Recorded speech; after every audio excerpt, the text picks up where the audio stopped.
حنیف رضی اللہ تعالی عنہ نے اس شخص سے فرمایا اچھی طرح وضو کرو اور 2 رکعت نماز پڑھو اور اس طرح دعا کرو اللهم إني أسألك وأتوجه إليك بمحمد النبي الرحمة يا محمد إني قد توجهت بك إلى ربي في حاجتي هذه لتقضى اللهم شفعه فيه اے اللہ میں تجھ سے سوال کرتا ہوں اور تیرے رحمت والے نبی محمد صلی اللہ علیہ وسلم کے وسیلے سے تیری طرف متوجہ ہوتا ہوں اے محمد صلی اللہ علیہ وسلم میں آپ کے وسیلے سے اپنے رب کی بارگاہ میں متوجہ ہوا تاکہ میری یہ حاجت پوری ہو اے اللہ نبی کریم صلی اللہ علیہ وسلم کی شفاعت میرے حق میں قبول فرما ناظرین اس شخص نے یہ عمل کیا اور پھر حضرت عثمان غنی رضی اللہ تعالی عنہ کے پاس گیا تو حضرت عثمان غنی رضی اللہ تعالی عنہ نے اسے اپنے پاس بٹھایا اور اس کی حاجت روائی کی اور فرمایا کہ جب بھی تمہیں کوئی حاجت و پریشانی ہو تو ضرور بتانا پھر یہ شخص دوبارہ حضرت عثمان بن حنیف رضی اللہ تعالی عنہ کے پاس شکریہ ادا کرنے کے لیے حاضر ہوا اور کہا اللہ تعالی آپ کو جزائے خیر عطا فرمائے کہ آپ نے حضرت عثمان غنی رضی اللہ تعالی عنہ سے میری سفارش کی جس کے سبب سے انہوں نے میری حاجت روائی کی حضرت عثمان بن حنیف رضی اللہ تعالی عنہ نے فرمایا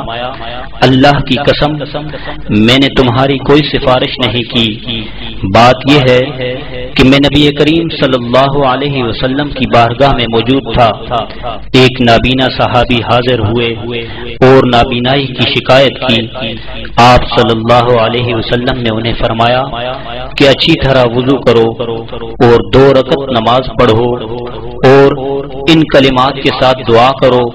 جو کلمات میں نے آپ کو تعلیم فرمائے حضرت عثمان بن حنیف رضی اللہ تعالی عنہ نے فرمایا خدا کی قسم ابھی ہم جدا نہ ہوئے تھے کہ وہ نابینا صحابی آئے تو معلوم ہوتا تھا گویا کہ وہ کبھی نابینا ہی نہ تھے ناظرین اس حدیث سے بھی واضح ہوا کہ صحابہ کرام آپ صلی اللہ علیہ وسلم کے وصال شریف کے بعد بھی آپ کے وسیلے سے دعائیں کیا کرتے تھے دنیا کے تمام مسلمان آج بھی صحابہ کرام کی اسی سنت پر عمل پیرا ہیں اور نبی کریم صلی اللہ علیہ وسلم کے وسیلے سے دعائیں کر رہے ہیں جبکہ یہ نائک یوں کہتا ہے کہ پیاروں کے حوالے سے پیارے کے حوالے سے کچھ چیز مانگ سکتے ہیں منت مانے کیونکہ اگر اللہ تعالیٰ صاف طریقے سے فرماتے سورہ فاتحہ میں سورہ نمبر 1 آیت نمبر 5 میں ایاک نعبد و ایاک نستعین they alone we ask they alone we ask they alone we worship they alone we ask ہم تجھے کی عبادت کرتے اور تجھ سے ہی صرف مانگتے ہیں اللہ تعالیٰ فرماتے سورہ غافر میں چیپٹر نمبر 40 ورس نمبر 60 میں کہ you ask me and I will answer prayer آپ اللہ سبحانہ و تعالیٰ سے مانگو اور اللہ سبحانہ و تعالیٰ آپ کی دعا کو قبول کریں گے تو مانگنا ہے تو صرف اللہ سبحانہ و تعالیٰ سے مانگ سکتے ہیں آپ تو خصوصاً مانگنا ہوتا ہے اس کے علاوہ اگر آپ کسی سے مانگتے ہیں تو کم از کم 25 آیتیں قرآن شریف میں کہ وسیلہ یا شفا کسی کے تھرو کرنا وہ بالکل غلط ہے آپ صرف اللہ تعالیٰ سے ڈائریکٹ مانگ سکتے اس کے علاوہ کسی سے نہیں اگر جس کا انتقال ہو چکا ہے اگر کوئی انسان زندہ ہے اور ہم کہتے ہیں کہ تھوڑا پیسے دے دو یا میری مدد کرو تو وہ مانگنا الگ ہوتا ہے لیکن جو انسان مر چکا ہے صرف اللہ سبحانہ و تعالیٰ کے علاوہ کسی کے ذریعے مانگنا بالکل غلط ہے کیونکہ اللہ سبحانہ و تعالیٰ سب کو سن سکتا ہے اور وہ سب سے اونچی چیز ہے ان سے ڈائریکٹ ہی مانگنا چاہیے یہ جو کہا جاتا ہے کہ نبی کے حوالے سے نبی کے صدقے ہمیں یہ چیز دے وہ بھی غلط ہے اگر آپ محمد صلی اللہ علیہ وسلم کے صدقے سے بھی مانگتے بالکل غلط ہے اگر آپ پڑھیں گے حدیث ہے دعا ایک حدیث ہے محمد صلی اللہ علیہ وسلم آخرت کے دن کے اوپر ہی will be the one to intercede تو آخرت کے دن پہ جب اللہ تعالیٰ اسے اجازت دیں گے تو آپ اس ٹائم مانگ سکتے ادھر نہیں اس جگہ ذاکر نائک نے وسیلے کا انکار کرتے ہوئے یہ 2 آیات پیش کی